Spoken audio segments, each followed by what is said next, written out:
The Florida Gators are moving on to the Elite Eight to face the Texas Tech Red Raiders.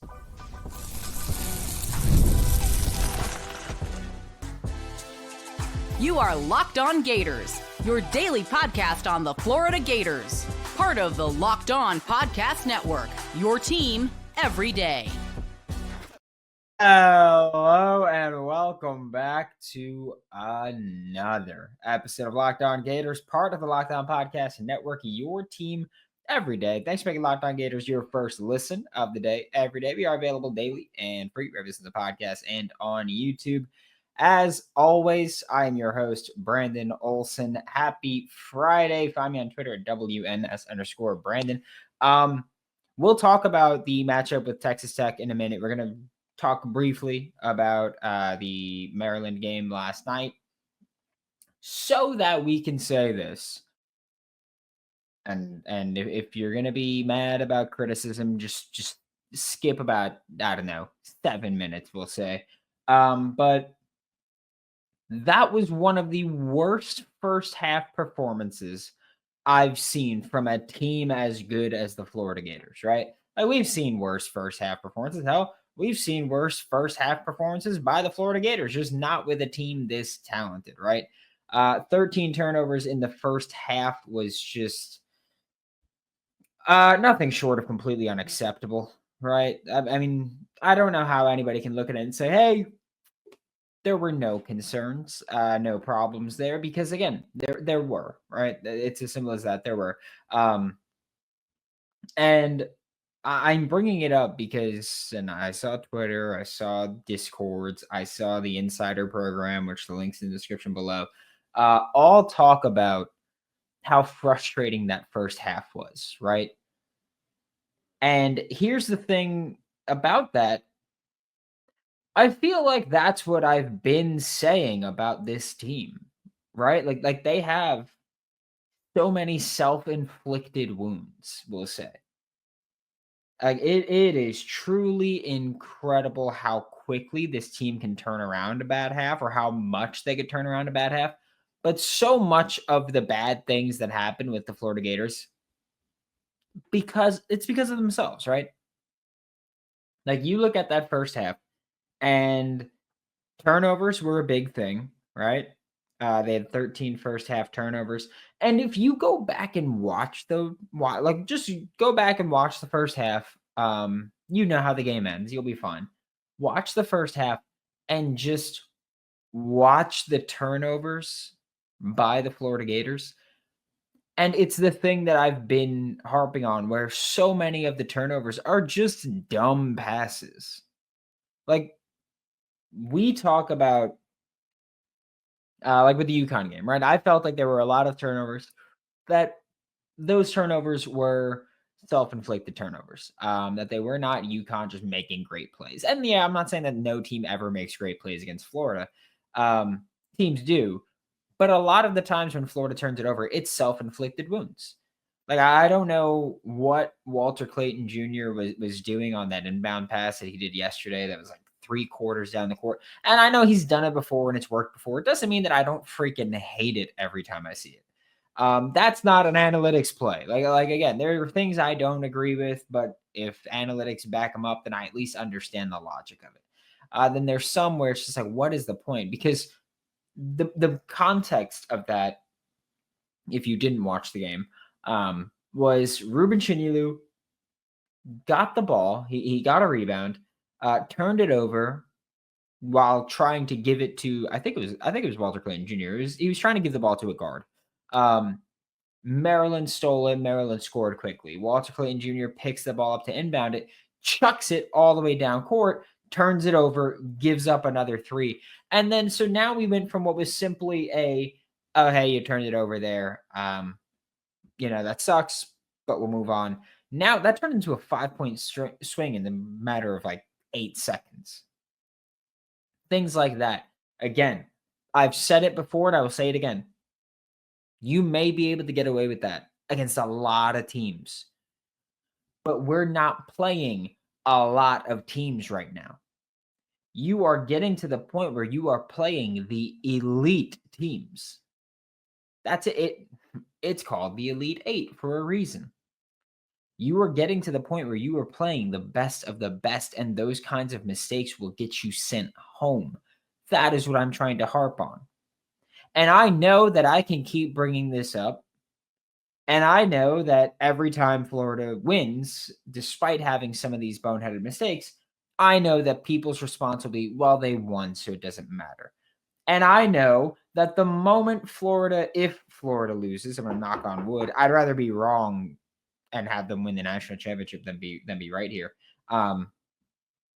But if Florida loses, I'm going to say why they lost. And I know that there's going to be idiots that are like, oh, well, you were hoping Florida lost.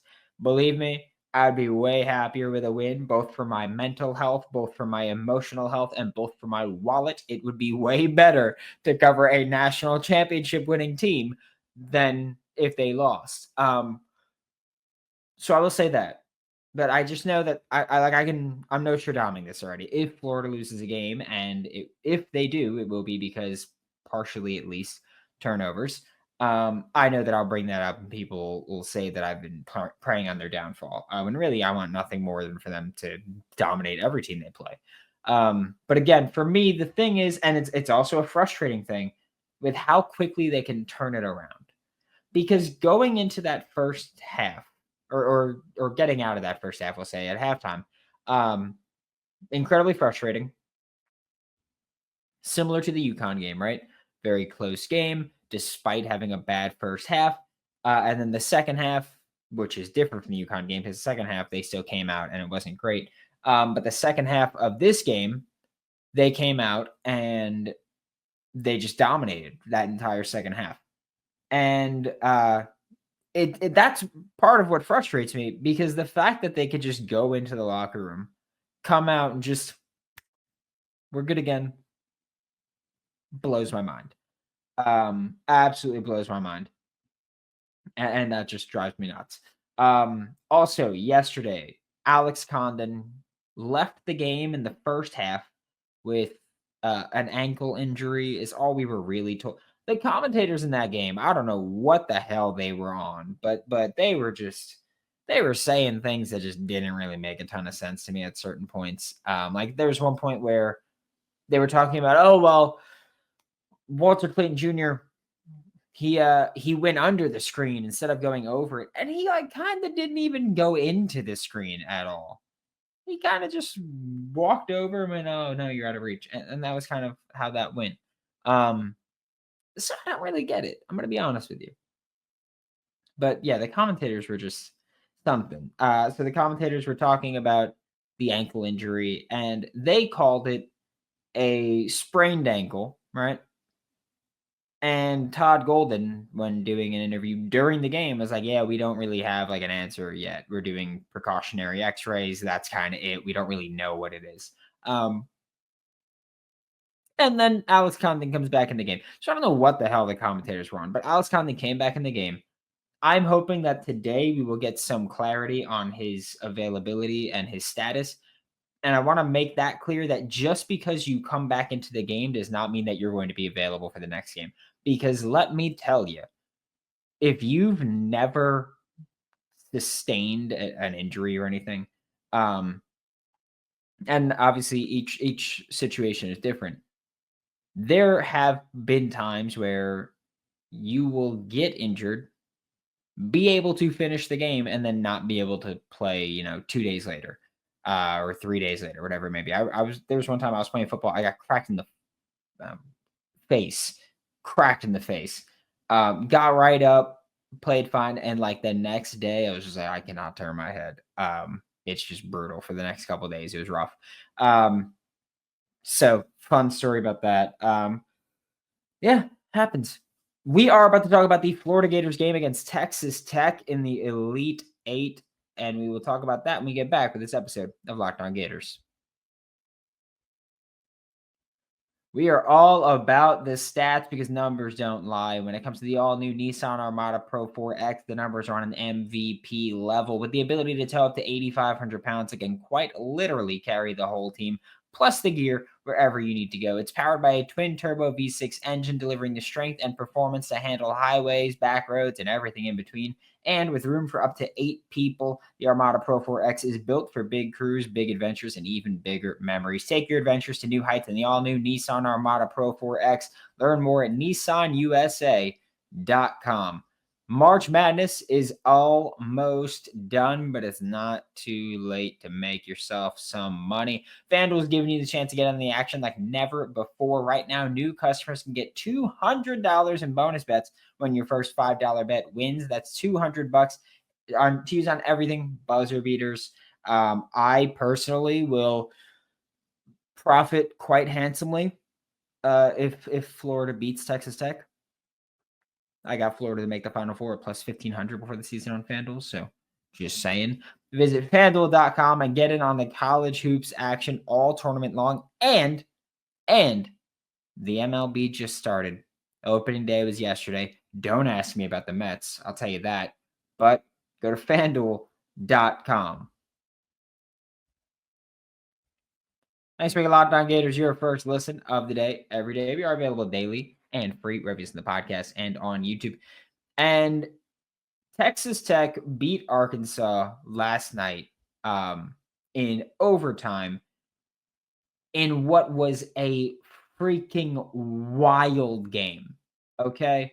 It was just an absolutely nuts game to watch pretty much the entire time, right? So the game starts out and Arkansas is hot. Arkansas makes 4 threes or starts the game 4 for 4 from 3, right? Arkansas starts 4 for 4 from 3. They are red hot, and it is pretty surprising because Arkansas, on average, makes 7 threes per game.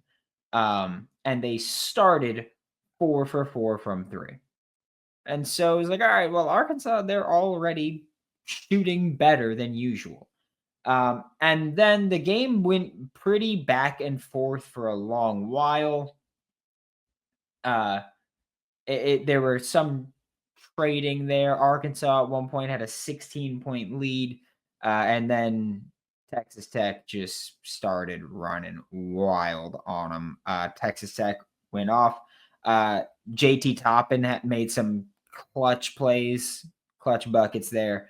It was an awesome game. I'm just gonna be honest with you. Like, right, it was an awesome game. If you watched it, you know that. But Arkansas was up 16 with 10 minutes left. Right? Arkansas was up 16 with 10 minutes left, and then they end up going to overtime. And then Texas Tech kind of felt like Texas Tech was in control of overtime for the overwhelming majority of it. And great game again. But Texas Tech took the lead, won that game. And so Texas Tech will face the Florida Gators on Saturday or tomorrow at 6:09 Eastern time. And just to look for, we'll talk about strategy in the next segment, but just to look at the raw numbers here, right? Texas Tech's offense on KenPom, 5th in the country. Texas Tech's defense, 39th in the country. Florida's offense, 2nd in the country. Florida's defense, 9th. Okay. Also, there are not large gaps between these numbers. Okay. Like, even if you go, like 9 to 39, there is not a large gap in that. Okay. I don't want you to think that that's this huge margin. In terms of the 4 factors, right? 4 factors. We talk about the 4 factors a ton because of Todd Golden. Effective field goal percentage, turnover percentage, offensive rebound percentage, and free throw rate. Florida, 32nd, 58th, 5th in offensive rebound percentage, and 152nd in free throw rate. Not surprising. Florida, not a team that gets to the line a ton. Texas Tech, offensively, 37th in effective field goal percentage. Again, Florida's 32nd, so not a big difference there. Turnover percentage, Texas Tech is 20th, Florida's 58th. That's about a 1% difference, which in one game, again, over time, that adds up. But in one game, that's about a turnover. Okay. In one game, that's the difference. It's about a turnover. Offensive rebounding percentage, Texas Tech, 51st in the country, Florida 5th. That one's a big one. That's a 5% gap. All right. Like even effective field goal percentage, Florida's better by 0.3%. Turnover percentage, Texas Tech's better by 1%. Offensive rebounding percentage, Florida's better by 5%.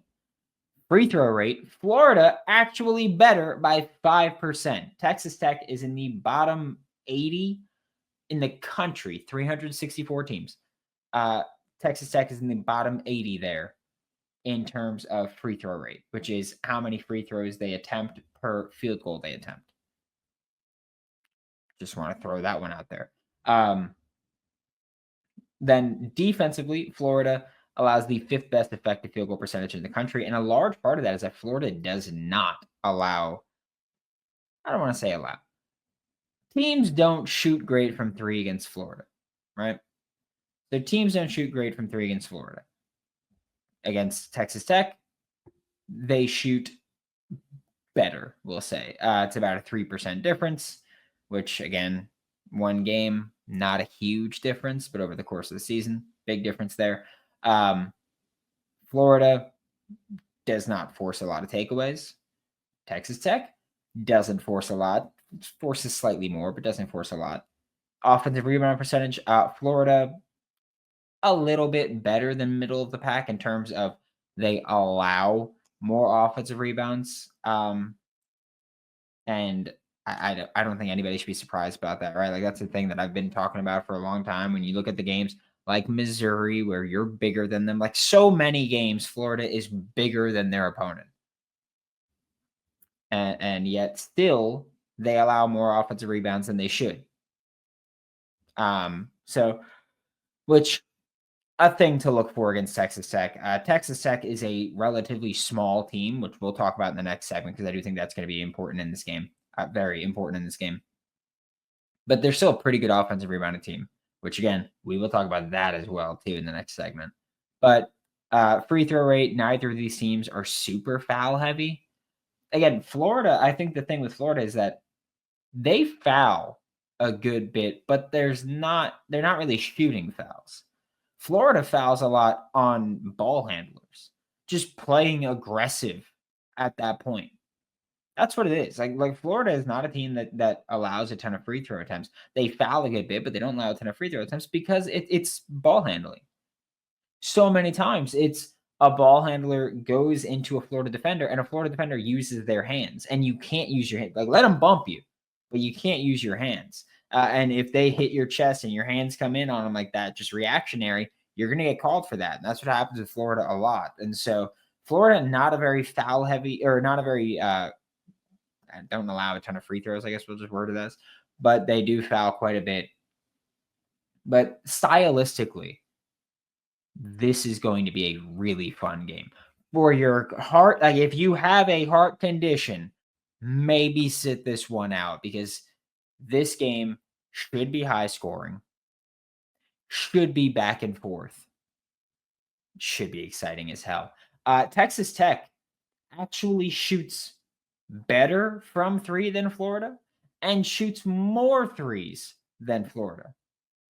Yeah, or sorry, let me actually rephrase that. They don't shoot more threes than Florida.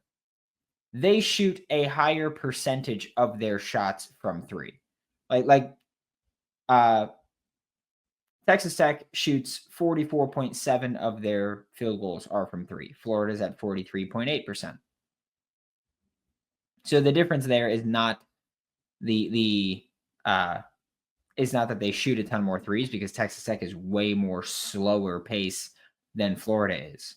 On average, they're pretty smack dab in the middle. Texas Tech shoots 27 threes per game. Florida shoots 27.9.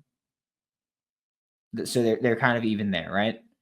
Florida gets to the line more, makes more free throws. They're a worse free throw shooting team percentage-wise, but they get there more, and so they make more, and so that balances out. Rebounding, they're the better team. Offensive rebounding, they're the better team. Defensive rebounding, they're the better team.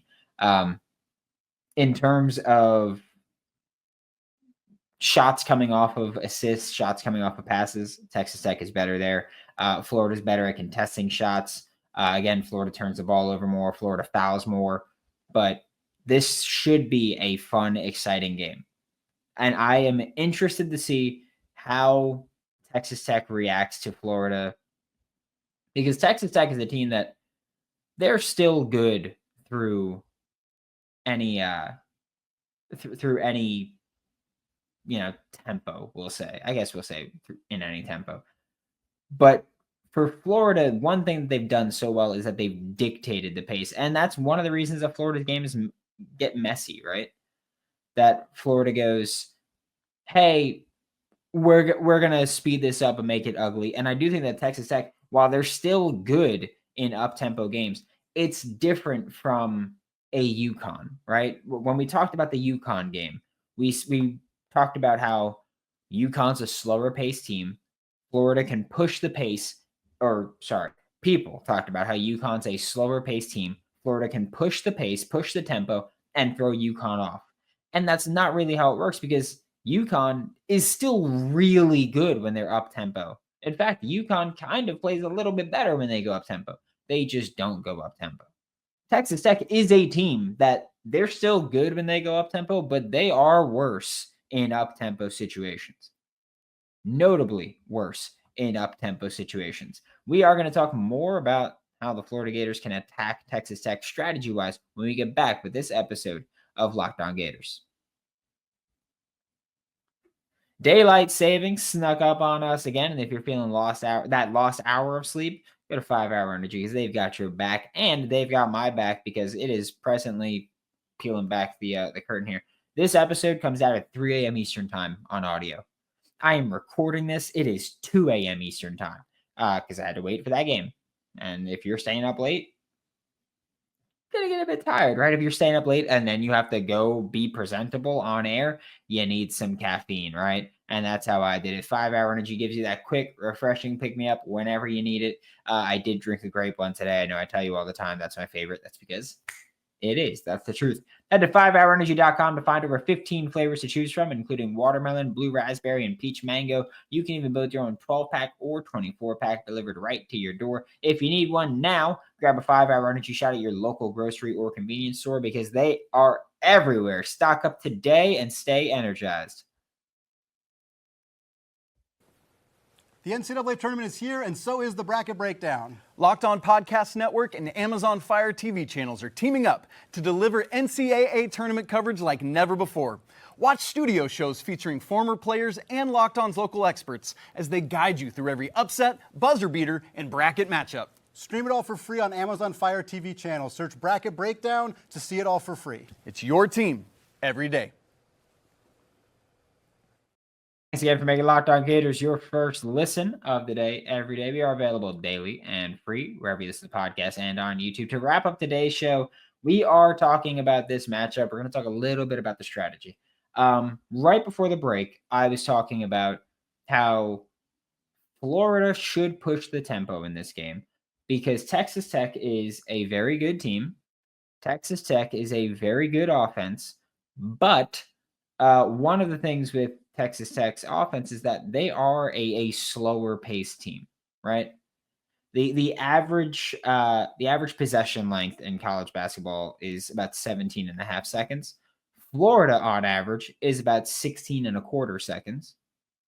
Texas Tech is 18 seconds. So they're slightly slower than average, where Florida considerably faster. Again, this is like the like the 1% thing, where in a single moment, in a single instance, that might not matter that much, right? But in the long term, that matters. And in a game, when we're talking about possession length, when we're talking about, what percentage of their shots come from three, maybe in a single game, that doesn't matter that much. But in average possession length, each team's going to have a lot of possessions. Florida's going to use theirs quicker and try to force Texas Tech to play a more up-tempo game. And again, Texas Tech is a team that they get worse in up-tempo games. They have been thriving through being a slower tempo team, getting a three off of that if they can, Part of it is dribble drive. Part of it is just trying to post up and work there.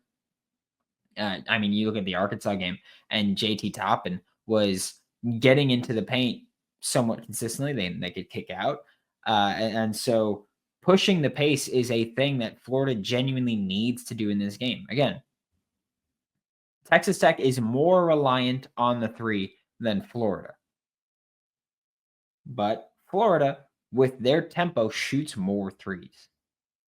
They are a quicker pace team. So speeding that up is going to be huge for Florida.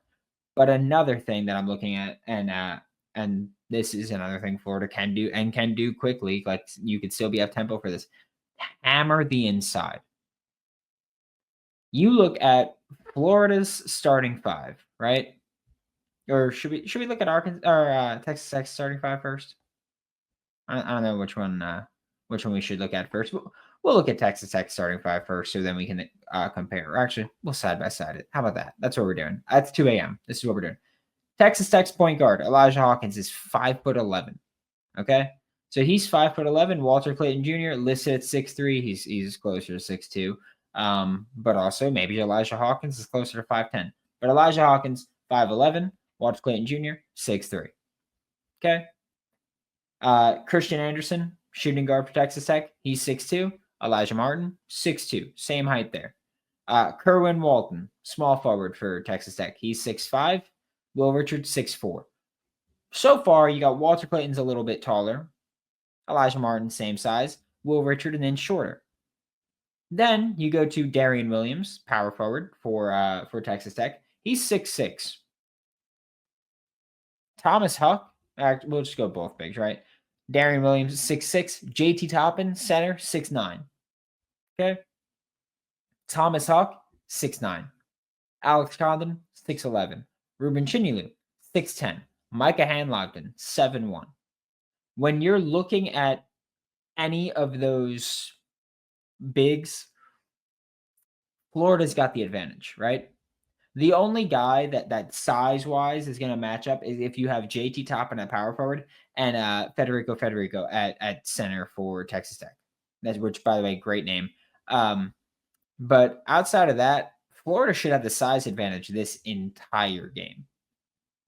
If you can push the pace and you can hammer the paint, you can go out there and just make Texas Tech uncomfortable. I've said that I'd prefer Arkansas as the matchup because I think Arkansas is the worst team. And like I have said many times before, I don't care about if anybody wants to go, oh, well, Florida played the worst team of the potential matchups. I don't care. You still got to win 6 games in a row, 6 single elimination games in a row, and move on and advance.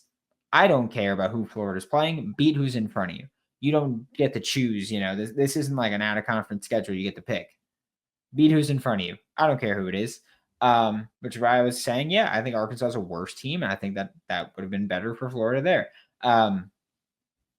But that's not the case. So I think that you could push the pace, you can hammer inside, and I really need Florida to do what they did last night and dominate the offensive glass, right? You look at the game against Maryland, and Florida went into that game and just destroyed on the glass. Florida had 15 offensive rebounds, okay? Florida had 15 offensive rebounds in that game. Maryland had 13 defensive rebounds. So when Florida missed, it was more likely that Florida was going to get the rebound than it was for Maryland. That is incredibly rare. Again, Florida nationally ranks 5th in offensive rebound percentage at 39%, which kind of like baseball, where it's like, oh yeah, like even the best guys fail 65% of the time, 70% of the time. Offensive rebounding wise, even the best teams fail more often than not, but not against Maryland, a team that's been generally pretty good there. Florida destroyed them. It was more likely Florida would get a rebound than Maryland would when Florida shot and missed. And when Maryland shot and missed, Florida destroyed them again. Julian Reese had a few boards, a few offensive rebounds. Everything else was just like they got a bounce or they had a hustle play that just matched up well. But Florida destroyed them on the glass, absolutely wrecked them on the glass. You need to do that again. When you look at Texas Tech, they are, we'll say, slightly worse than Florida in terms of, or sorry, slightly better than Florida in terms of allowing offensive rebounds. But that's just looking at the numbers, right? And we like to add context to things. And the context that needs to be added here is that Florida did their damage against the SEC and Texas Tech did theirs against the Big 12. And I don't want to like do the conference thing. I don't like doing that. I'm not bringing that up just to talk trash conference wise. But it's a lot harder to win the glass battle against an SEC opponent than it is to win against a Big 12 team, right? Also important to note that, and I think that this actually is a compliment to Texas Tech. Texas Tech is the smallest team in the Big 12. Texas Tech is the smallest team in the Big 12 there. And yet, here they are leading the Big 12 in rebounding categories. They do their job. Like they may be smaller, but they do their job. That's the thing where I say, hey, Florida, you got to tighten up on things because you look at the Missouri game, and it's the one I'm going to keep bringing up because I think it was maybe the most egregious example here. But Florida had the size advantage the entire time and gave up offensive rebounds. I mean, Norfolk State, you're Florida against Norfolk State, and Norfolk State had a 41% offensive rebounding percentage against you, which is a lot. Like even UConn had only 33%. Maryland had 20%. So yeah, you've cleaned it up recently. But let's not pretend that just means, oh yeah, like you're good completely. It's not gonna be, because the way that teams get you is they just hammer the glass and it works for them. That's it. They just out hustle you. And so that's why I say Florida, you've got the size advantage, but hustle wise, you need to bring it again on Saturday. You bring it again on Saturday, you rest for a few days, and then you get ready to bring it again next week in the Final Four and hopefully national championship. But Florida, you are the better team here. Florida, you should be favored against everybody except Duke, I guess. Just need to bring it for 40 full minutes. Thanks for making Locked On Gators your first listen of the day. Every day we are available daily and free reviews in the podcast and on YouTube. We'll be back tomorrow at the absolute latest after the game. I am trying to get with the Locked On Texas Tech hosts to see if we can get a preview similar to the UConn and Maryland games. We'll see if we can make that happen. For Locked On Gators, I'm Brandon Olsen. Don't forget to follow me on Twitter at WNS_Brandon. Find all my written work with New York Giants on SI, and I'll see you all next time.